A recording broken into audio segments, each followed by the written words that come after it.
Welcome to episode 29 of the Ride and Inspire Rawcast, in which I share insights into my daily life as a full-time mountain bike skills coach, psychological counselor, and insights into my free time as a content creator. Usually I take you on my walks, but it's raining so much out there and my mic is not waterproof. So I'm in my office, I'm walking around in my office and sharing this with you.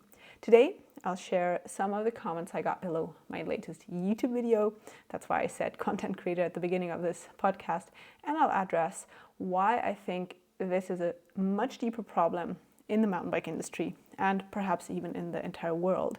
And also how I believe we can all contribute, so you and me, everyone, to making this world, and most of all, probably also the social media world, more positive.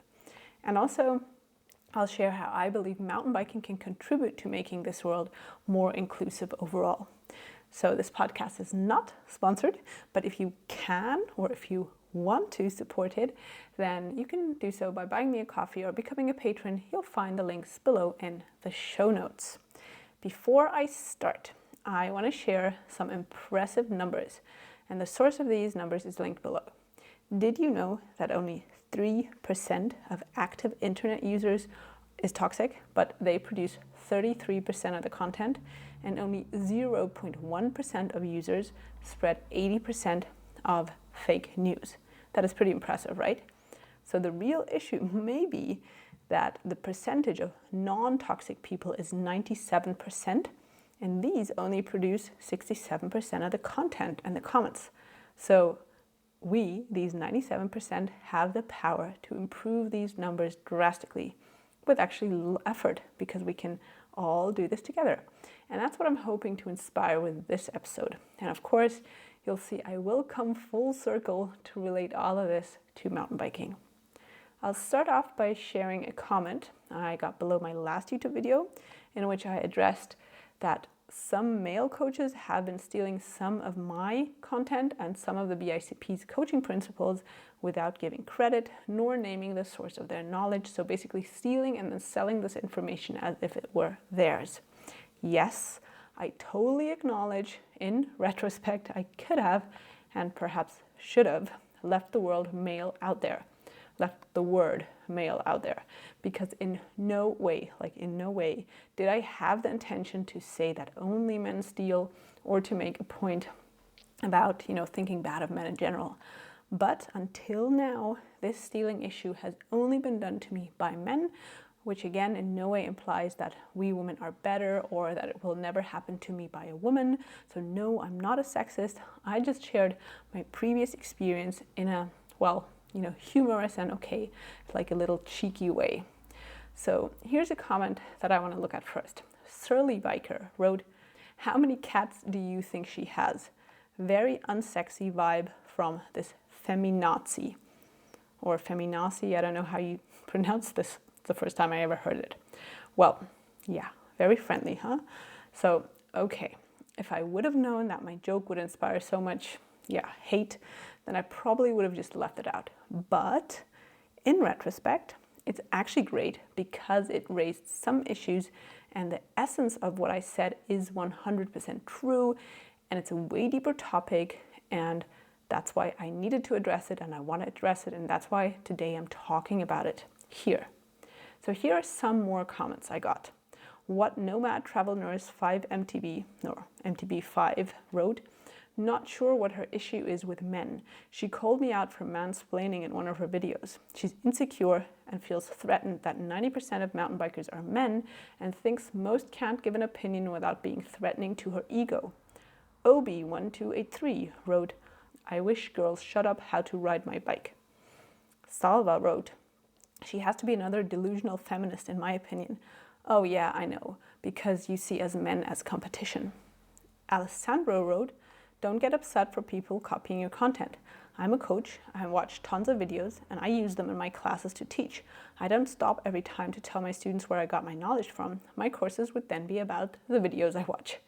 So, to be honest, this brings me to the real problem that I was also referring to with my sneaky joke in the video. As some of you may know, I'm not only a full-time coach, I also certify and mentor other coaches all over the world. So I certify them for the BICP, and I mentor other skills instructors remotely and in person, both to prepare them for certifications, but I also mentor these coaches regardless of which certification they want to take. So I coach them how to continually improve their teaching, how to give better feedback, how to give better demos, and how to teach more effectively overall. And what I often see when I certify people is that coaches don't really want to learn. So in the certification courses I give for the BICP, these people will come to get the certification, so to get the paper, simply to say that they're certified, so to have that title of coach level, whatever. So you could call this phenomenon titleitis. But the real issue and the real underlying problem is that mountain bike coaching is not regulated, basically not at all. So you see skiing, rafting, skating, surfing, they're all regulated, and the certifications are much longer, they're more detailed, they're more focused on safety and structure than they are in mountain biking. So then there's another problem, and that's being YouTube certified or not getting certifications at all because there are just no regulations.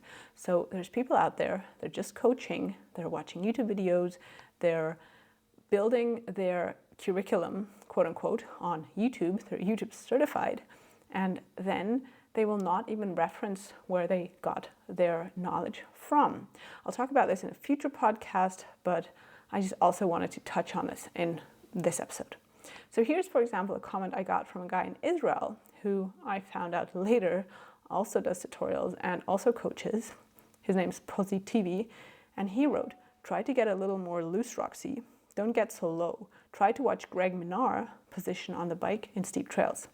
And this is just a perfect example of a coach not understanding how to make coaching individualized, especially for women, and expecting things from women that are super, super unrealistic. I mean, how can you seriously compare a guy, Greg is 6'2", that's 188, with a woman who's 5'1", that's 158, compare a male top of the World Cup racer with a lady coach who always says that she has no real interest in racing, as she is focusing her career in coaching. That she, by the way, is me.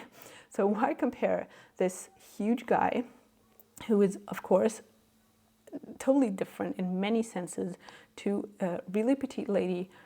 They just couldn't be more different, and it doesn't even make sense. That comment is just so unrealistic and frustrating for many women. So of course a man will not use much, or he will use much less of his body suspension, and he will look more relaxed because he's using less energy than a woman because he's much stronger. And there's just so much more I could say about this comment, and again, this episode is not about that. So I asked a Facebook group, a mountain bike ladies Facebook group, and I'll link this Facebook group below. It's a group founded by Dr. Liz Koch, who's a physiotherapist, and in this group, lady mountain bikers can exchange thoughts and ideas. And I shared the comment I got below, the how many cats do you think she has, what a feminazi, and I asked how they believed we can all contribute to making this world, and especially the internet, more inclusive and positive, and whether this is just the internet or whether the world is like this. So here are some of the answers and my thoughts. Catherine C. wrote, "I've been pondering that same question since I watched the ladies at Rampage. Too many men either demeaning them or sexualizing them. Men who actually thought they were complimenting the ladies by calling them hot and effable. Gross. Then I listened to a podcast a couple of days that addressed the growing distance between 18 to 29-year-old men and women. Per this podcast, women are outperforming men in grade school, going to universities in higher numbers, outperforming men there and taking all the high-paying jobs. And women are en masse turning away from being pretty and dainty in favor of strong and capable. So we're starting to take men's, quote-unquote, blue-collar jobs from them and doing better at many of these. Seems that men don't like this. They don't want to take lady jobs like office assistant or teaching assistant or nurse assistant. Per the podcast, the world opened up for us ladies, especially that 18 to 29 aged crowd, and the men were not given a new identity of what it meant to be a man. Too many still have social ideas of being the caretaker, the breadwinner. Some churches still say women should be subservient. Things like this fly in the face of ladies being more talented and at, say, engineering or mountain biking. And this makes men insecure or unsure and apparently, per some research, angry. So they lash out to ladies who don't seem to need a male gender as much anymore. Obviously, the podcast wasn't specific to mountain biking, but it made me wonder a lot about what you're asking, especially on the heels of watching women for the first time ever at Rampage and seeing them objectified. I don't know what the answer is, but I love that you're asking the question of how we can get them to stop being hateful and more respectful. Julie said, lots of men certainly see comments like that and could be supportive of us. They could say, not all men to other men, and it's extremely telling that they almost never do. And another comment from Stephanie said, 100% this. Instead of standing up against misogynistic comment, they rather focused on defending themselves. Jenny then wrote, I see it goes both ways. So women crap on men all the time too. So yes, of course, again, I'm not saying we women are holy and we don't do this, of course. But it is still, I would say, rather more misogynistic, and I will give you some proof, bear with me here, later on. Another commenter, Julia, said, people who want to attack will always find an outside attribute. Today, you're female, tomorrow you're wearing glasses, a profession you have, or whatever. It's an attempt to distract from the underlying issue. They're insecure trolls seeking attention. Understanding you cannot change that is true freedom. And I agree to this so much. It really is. So I'm not reading you these comments to complain or anything. I want to raise awareness for this issue. And Angela then wrote, I bet he was dumped and left for a kitten, which I had to mention this comment. And I had to mention it in my last info letter because I thought it was hilarious. So my cats did too, by the way. So thanks, Angela. And then another comment, there's some hands-on advice from Lynn. As an over 50 female, 2 things have become my foundation. Lead by example, be a strong and confident woman who mentors the younger generation into success, choose not to participate in the argument, as most of men's issues stem from fear and insecurity. When we steer our course, success follows. So lead and steer. And she used to be in the fire department, and I love this, so thank you, Lynn, really good. And yes, of course, the fire department is also a super male-dominated world. And by the way, the first commenter, me being a feminazi, is also a guy from the fire department. So I hope he's not one of your ex-colleagues. So I love the lead and steer Lynn just mentioned, and which is actually what I really intend to do with my content and this episode. Another comment from Liz said, I almost think it's a backward compliment that he's so intimidated by your skills and knowledge that he has to try to put you down. Jason then commented below my original YouTube video and said, don't apologize, your comment was spot on. Anyone insecure enough to be offended by this is part of the problem that has excluded women from the sport for decades. Thank you for calling it out, and thank you for the amazing insight and content. Daniel sent me an email, and I actually got dozens of supportive emails. So this is just one of the beautiful messages that this whole thing is leading to. I send you this message in support of your inspirational work. Remember, plagiarism is the ultimate confirmation that you're right. And Ray actually became a patron because of it and wrote, this really prompted me to let you know that your creativity has had such an impact to my writing and the great experiences I've had since doing your fundamentals and track sound home training courses. And it also prompted me to subscribe to your Patreon to prove that good will always come out of bad. I hope others will support you by signing up for your courses and Patreon channel too. And to be honest, this is the amazing thing and why I want to share these, because I think we can flip the negativity into positivity. And I saw that some of the other people commented below this feminazi commenter's video. So he actually has a channel and he's sharing like crash videos and stuff.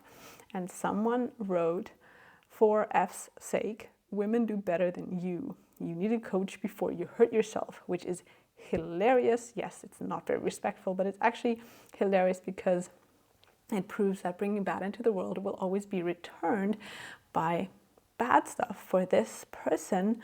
And this, it may sound like a sexist insult, women against women, like even women do better than you, But actually, it's not meant to be an insult to women.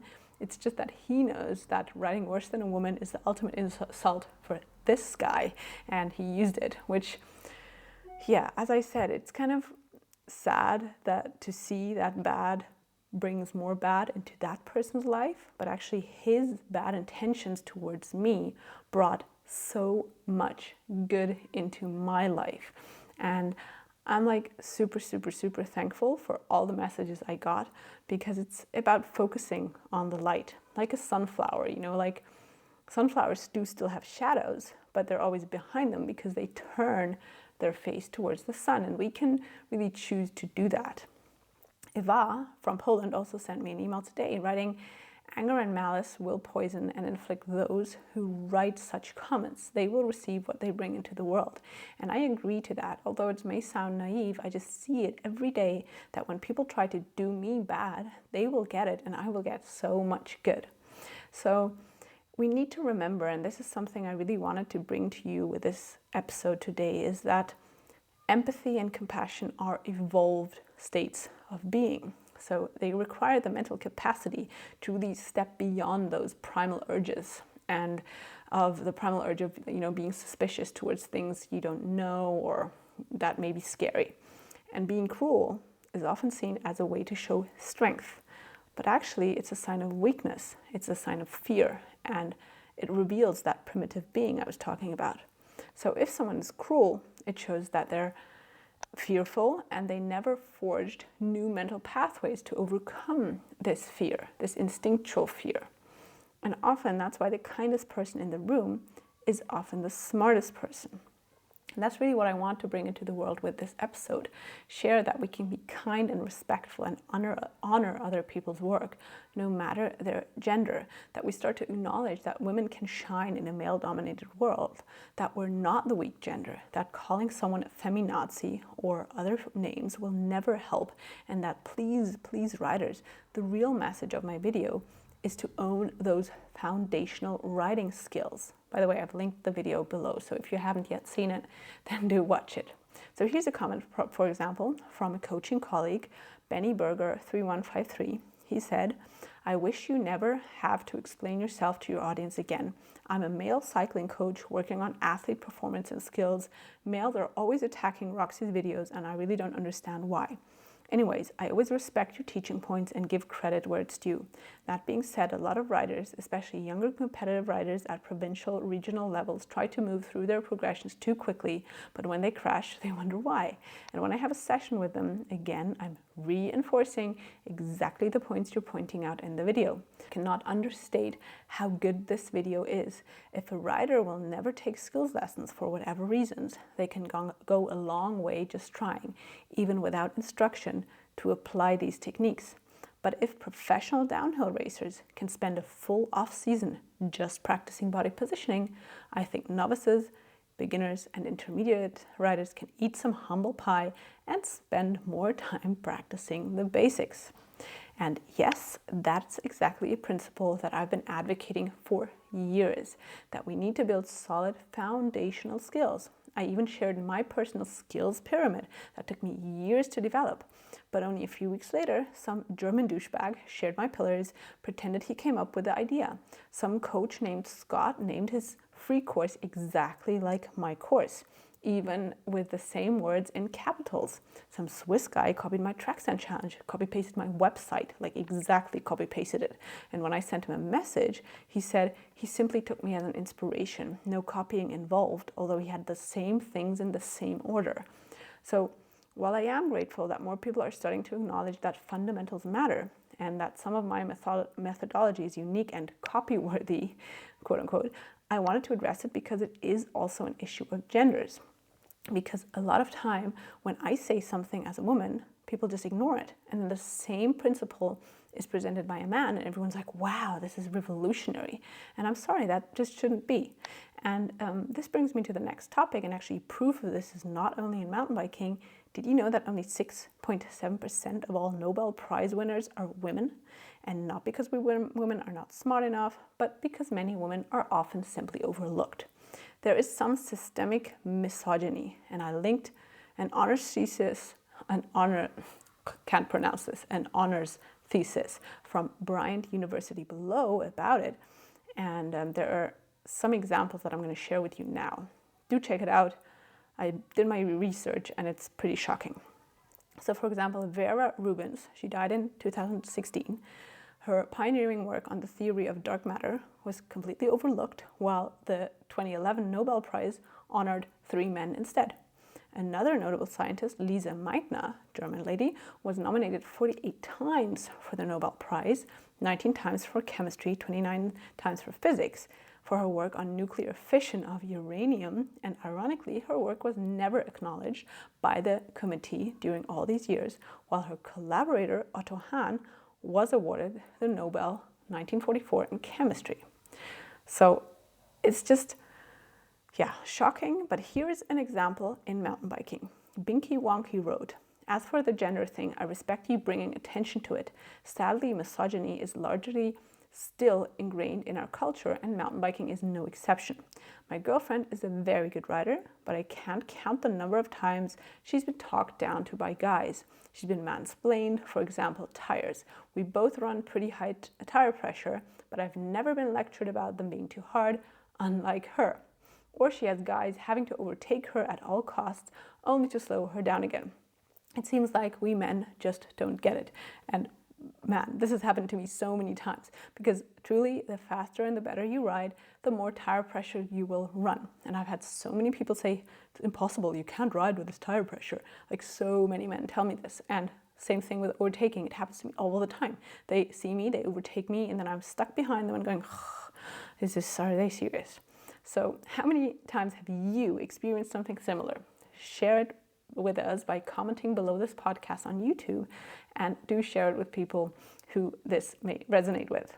So the issue I wanted to raise with my rather bold and yes, perhaps also a little sexist joke in my last video is there is a gender gap, and sexism in the world and also in the mountain bike industry is an issue. So I see my role as a person with reach, and I see my responsibility to raise awareness for it. And hopefully I want to provoke thought and I want to inspire change. Here's a comment from a lovely coach colleague. Shad Life commented, "I have shared your ideas in my videos, but I always give you credit for it. Heck, one of my videos is titled, 'Roxy is right about the bunny hop.' If anyone decides to share your ideas, they absolutely need to give you credit for it. We're all in this together, and I think you're one of the best mountain bike coaches out there." Thank you, Shad Life. So the thing is, braveness is really finding out, in my opinion, what you really want and then sticking to it, despite the pressure to, let's call it, assimilate or blend in. And yes, we women may need a little more braveness than men, but we can be strong and assertive. We can keep on leading. We can keep asking hard questions, which I've always been blamed for, and we can keep driving change. And every person out there, regardless of gender, ethnicity, or whatever else there is to, let's say, quote unquote, group or define people, everyone out there is worth, quote unquote, the same. What matters is to find your authenticity, find your superpower, and be brave to be unique and authentic. Because in a world where we are really, let's say, getting props to blend in, and where it's easy to blend in, it's braveness to stand out by being special, by being unique and authentic, because that is your superpower.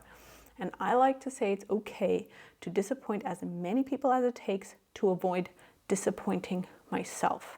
And mountain biking can really help us with that, because you can go out on rides asking yourself, why am I riding? And how can I help, or how can riding help me find what lights my soul on fire? Because through mountain biking, we can find who we are. We can find out what makes us special, how we can contribute positively to the world. And even if it doesn't feel like it sometimes, step by step, we can make this world a better, a more inclusive and welcoming place. So let's start now. You can help me by sharing this podcast with others, for example. Because with this episode, I really want to inspire you to more positivity, no matter where you comment or engage. Also, I want to address the topic of sexism in the mountain bike industry, how I as a woman have been experiencing it, and how every person out there, men or women, can make a difference to make this sport even more inclusive. And with that, I mean inclusive for all genders, for all ages, for all ethnicities and abilities, and whatever else, and also all skill levels. Mountain biking can be a really safe place for everyone, where everyone rides together and everyone is okay the way they are. And that's what I want to bring with my community into the world. So improving at mountain biking is about developing skills for life. It's about continuing when it's hard. It's about focusing your energy on the things you can control versus the things you cannot control. About being grateful for the little awe-inspiring details, for example, when you're out on your ride. And finding your mountain bike crowd is really about finding the right crowd for yourself, to live your authenticity, to find your authenticity, and to develop your authenticity. Because it's always better to be hated for who you are than loved for who you're not. And every day is filled with teachable moments. And maybe these lessons aren't just meant to be learned. Maybe we can make more impact when they're passed along. And actions have ripple effects, and they extend way beyond what we are. Everything is, in a way, interconnected. I'm super sure about that. Therefore, don't be a consumer. Be someone who creates real value to the world in a small or large scale, whatever you choose to do. But please be someone who creates positivity. That's all I've got for you today. Much love. I'm Roxy. Goodbye.